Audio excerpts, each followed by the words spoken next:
নমস্কার বন্ধুরা, আমাদের চ্যানেলে আপনাদের স্বাগত। মা কালী নামটি শুনলেই অনেকের মনে এক ভয়ঙ্কর রৌদ্ররূপের ছবি ভেসে ওঠে, কিন্তু শাস্ত্র বলে মা কালী হলেন আসলে এক পরম মমতাময়ী রূপ। তিনি ধ্বংস করেন কেবল আমাদের জীবনের অন্ধকার, অজ্ঞানতা এবং নেতিবাচক শক্তিকে। যখন কোনো সন্তান বিপদে পড়ে তখন মা যেমন তাকে রক্ষা করার জন্য রুখে দাঁড়ান, মা কালীও ঠিক তেমনি তার ভক্তদের সমস্ত বিপদ থেকে আগলে রাখেন। আজকের এই ভিডিওতে আমরা আলোচনা করব কালী মন্ত্র জপের অলৌকিক উপকারিতা নিয়ে। আপনি যদি জীবনে অনেক বাধা বিপত্তির সম্মুখীন হন, অজানা ভয় আপনাকে তাড়িয়ে বেড়ায়, অথবা আপনি মানসিক অশান্তিতে ভুগছেন, তবে এই ভিডিওটি আপনার জন্যই। এই ভিডিওটি না টেনে শেষ পর্যন্ত অবশ্যই দেখুন, কারণ ভিডিও শেষে আমরা জানব এই মন্ত্র জপ করার সঠিক নিয়ম কী। মা কালীর অনেক মন্ত্র রয়েছে, তবে এর মধ্যে সবচেয়ে শক্তিশালী এবং বহুল প্রচলিত মন্ত্রটি হল ওম ক্রিং কালিকাই নমঃ। এখানে ক্রিং হলো মা কালীর বীজ মন্ত্র। বলা হয় এই ছোট্ট একটি শব্দের মধ্যে সমগ্র ব্রহ্মাণ্ডের শক্তি লুকিয়ে আছে। প্রতিদিন যদি নিয়ম করে এবং ভক্তি ভরে এই মন্ত্র জপ করা যায়, তবে মানুষের জীবনে এমন কিছু পরিবর্তন আসে যা সত্যিই অলৌকিক। প্রথম এবং সবচেয়ে বড় উপকারিতা হলো ভয় এবং দুশ্চিন্তা থেকে মুক্তি। আজকালকার এই ব্যস্ত জীবনে স্ট্রেস, অ্যাংজাইটি বা অজানা ভয় আমাদের নিত্যসঙ্গী হয়ে দাঁড়িয়েছে। কালী মন্ত্র জপ করলে মনের ভিতরের সমস্ত দুর্বলতা কেটে যায়। মা কালী হলেন সাহসের প্রতীক, তাই যিনি নিয়মিত এই মন্ত্র জপ করেন তার মন থেকে মৃত্যু ভয়, ভবিষ্যতের চিন্তা এবং যে কোনো অজানা ভয় চিরতরে দূর হয়ে যায়। আপনি অনুভব করবেন এক অদ্ভুত আত্মবিশ্বাস এবং মানসিক শান্তি। দ্বিতীয় উপকারিতাটি হলো নেতিবাচক শক্তি বা নেগেটিভ এনার্জি থেকে সুরক্ষা।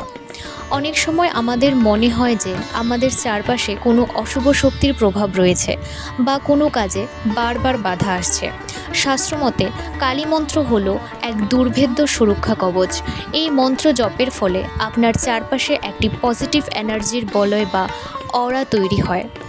কালা জাদু, কুঞ্জর বা যে কোনো ধরনের নেতিবাচক শক্তি আপনার কোনো ক্ষতি করতে পারে না। আপনার গৃহ এবং মন উভয়ই পবিত্র থাকে। তৃতীয়ত, শারীরিক ও মানসিক রোগ থেকে মুক্তি। মা কালীর বীজ মন্ত্র ক্রিং আমাদের শরীরের চক্রগুলোকে জাগ্রত করতে সাহায্য করে। নিয়মিত মন্ত্রজপের ফলে যে ধ্বনি বা ভাইব্রেশন তৈরি হয় তা আমাদের স্নায়ুতন্ত্রকে শান্ত করে। এর ফলে অনিদ্রা, অবসাদ বা দীর্ঘস্থায়ী মানসিক ক্লান্তি দূর হয়। মন শান্ত থাকে, ফলে শরীরও সুস্থ থাকে। এটি এক প্রকার আধ্যাত্মিক থেরাপির মতো কাজ করে। চতুর্থ উপকারিতা হলো জীবনের বাধা দূর করে সফলতা আনে। আপনি কি অনেক চেষ্টা করেও ব্যবসায় বা চাকরিতে সফল হতে পারছেন না, বা ঋণের দায়ে জর্জরিত? মা কালীর মন্ত্র জপ করলে কর্মজীবনের সমস্ত বাধা বিপত্তি কেটে যায়। মা তার ভক্তের জীবনের দুর্গতি নাশ করে, তাই তার আরেক নাম দুর্গতি নাশিনী। সঠিক একাগ্রতার সাথে এই মন্ত্র জপ করলে জীবনের নতুন পথ খুলে যায়। এইবার জেনে নেওয়া যাক এই মন্ত্র জপের সঠিক নিয়ম কী। স্নান সেরে পরিষ্কার বস্ত্র পরিধান করে জপে বসবেন। লাল রঙের আসন বা বস্ত্র ব্যবহার করা খুব শুভ। সকালবেলা বা সন্ধেবেলা জপ করতে পারেন, তবে অমাবস্যার রাত বা মঙ্গলবার ও শনিবার এই মন্ত্র জপ করলে দ্রুত ফল পাওয়া যায়। 108 দানার রুদ্রাক্ষের মালা ব্যবহার করে অন্তত এক মালা মন্ত্র জপ করা উচিত। সবচেয়ে গুরুত্বপূর্ণ হলো ভক্তি। মনে কোনো খারাপ চিন্তা না রেখে সম্পূর্ণ বিশ্বাসের সাথে মায়ের কাছে প্রার্থনা করুন। মা কালীর আশীর্বাদ আপনার এবং আপনার পরিবারের উপর সর্বদা বজায় থাকুক, এটাই প্রার্থনা করি। আজকের ভিডিওটি যদি আপনার ভালো লেগে থাকে তবে অবশ্যই একটি লাইক দেবেন এবং আপনার বন্ধু ও পরিবারের সাথে শেয়ার করবেন।